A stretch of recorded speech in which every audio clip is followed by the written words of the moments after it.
Hey everyone, it's Davy Mooney coming to you from the University of North Texas, where I run the jazz guitar program, a Benedetto artist, Sunnyside Records artist, got Live at National Sawdust, my latest record, and it's my improv book from Mel Bay, Personalizing Jazz Vocabulary, and shout out to Jazz Guitar Today for collaborating with me on these videos to get them out to the world. Today I want to talk about the tune Joshua, Victor Feldman's song, recorded by Miles Davis in, I guess, 63 on Seven Steps to Heaven, and then it's the live Four and More concert in 1964 with George Coleman, Herbie and Ron Carter, Tony Williams. Also, early 90s, the Joe Henderson record, So Near, So Far, really probably my favorite version, if I dare say, with John Scofield and Al Foster and Dave Holland and Joe Henderson. Just some of the best Scofield, in my opinion, out there. And this tune, I have a long history with it, as I do with many of these jazz standards. I remember when I was an undergrad here at UNT, Fred Hamilton, who was my teacher and predecessor in this position, he did an improv class, which I now teach, where the sort of the textbook for the class, or we covered all the tunes on the 64 concert, the My Funny Valentine with all the ballads, and Four and More with the up-tempo tunes. And I remember being really excited to take this class because that's one of my favorite albums in the entire jazz discography. And I remember thinking, oh, I know all those tunes, standards, even the fast stuff. Okay, I got to play fast, but I know Four and I know Seven Steps to Heaven, and I sort of neglected Joshua. I was like, oh yeah, there's that other song. And I remember coming to class one day, and we were playing Joshua, and man, just getting, how should I say, getting housed, maybe is one way to put it. It's just a really challenging tune. I mean, there's the tempo issue, but also it's an early example of like mixed meter.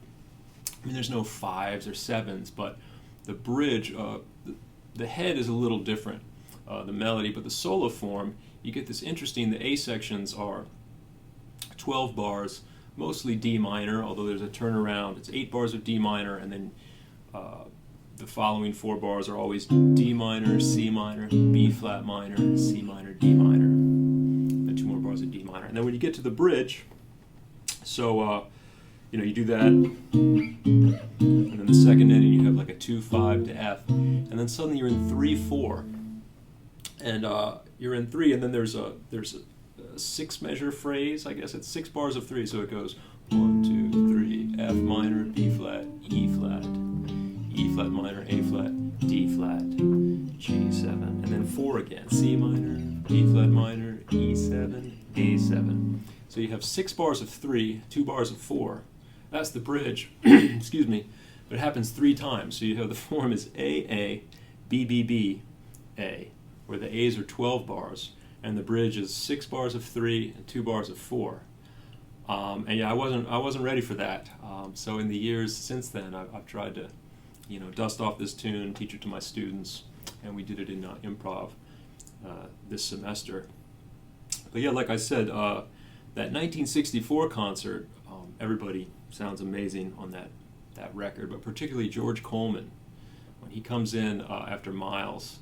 It's a really epic solo. I never transcribed it. I should probably do that. I was looking on YouTube, see if anyone had done the work for me. They didn't, but I listened to some of it, slowed down so I could kind of hear what he was doing. One thing that I found is kind of interesting on the D minor part, he plays all different kinds of minor. I didn't dissect it under the microscope, but I heard some stuff where it kind of melodic minor stuff. I heard other stuff where he was playing sort of harmonic minor. I heard stuff that was just natural minor. And I heard Dorian in there. Some minor pentatonic, just kind of a whole menu of D minor options.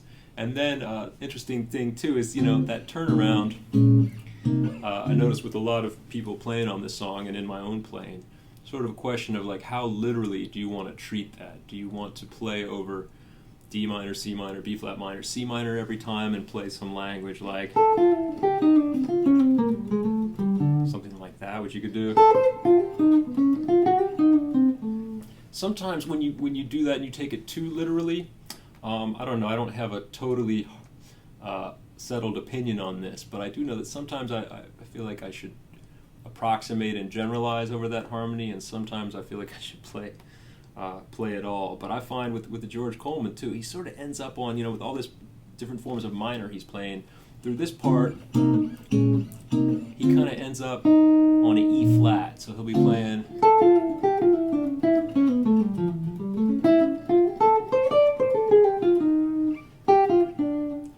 that's a crude approximation of his amazing stuff that he plays. But it seems like E flat is kind of the note that makes it sort of D minor, and then not D minor, and then D minor again. It's sort of that E flat in the same way that maybe like Night in Tunisia has that E flat that comes in there. Another way to think about it too, I suppose, is both, B flat minor. We can think of, in jazz we often talk about like the super Locrian scale, when you have an A7 playing B flat minor up a half step. It has kind of a dominant function going back to D minor. So if you're playing,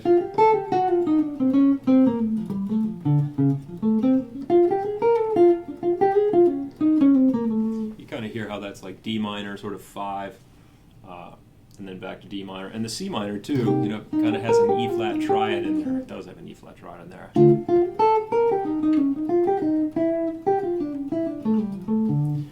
So you kind of have, like D minor, dominant, D minor.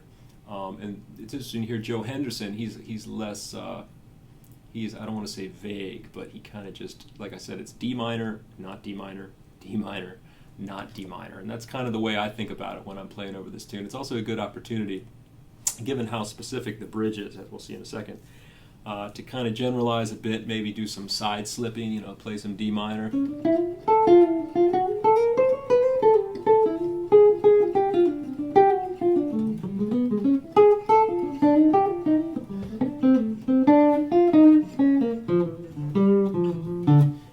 Kind of honestly letting my fingers wander a little bit away from D minor, and then getting back there.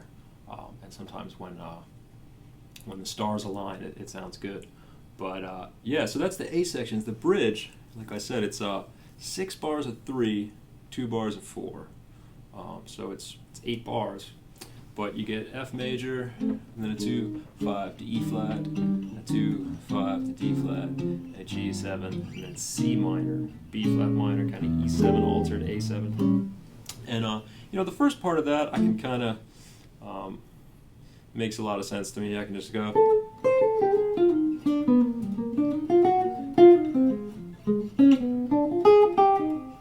I can just play over those chords, very sort of bop-ish. If I can make the transition to 3/4, which I had to practice a bit to not get thrown off by that. And I found like you end up in C minor, the C minor, B flat minor, E7, A7, and then going back to F after that to do the bridge 3 times. It's a little bit awkward. And I remember listening to what Schofield plays over that, kind of trying to figure out what I should do. And I noticed a lot of the time, I forget how many courses he takes, but when he gets to that C minor part, he almost kind of plays like C blues or something than just kind of C minor, and finds his way without maybe worrying too much about those other chords. And that sounds pretty good. I guess in a certain sense, sometimes I'll outline the E7 to A7, but particularly when the bridge is over and I'm going back to D minor. That seems like a good place to be,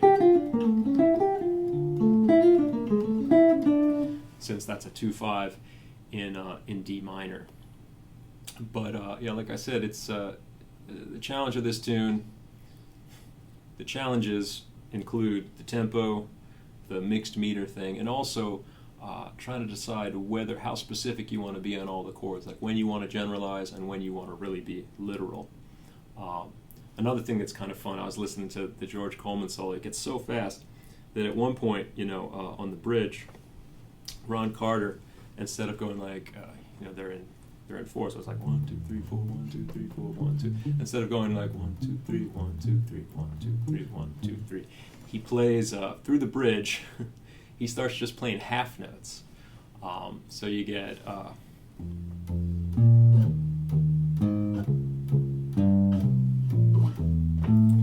He plays 13 half notes, which take you through those measures, right? Because you have 6 bars of 3. Let's see if I can do this math. 6 bars of 3, that's 18 quarter notes. And then 2 bars of 4, So you got 26 quarter notes. So if you play 13 half notes, kind of over the bar line, it works out, and it's pretty killer. So go back and listen to everybody. George Coleman, 1964 concert, Joshua, and also Schofield with Joe Henderson record, So Near So Far, and every other version of this tune. I'm sure there's some more great versions out there.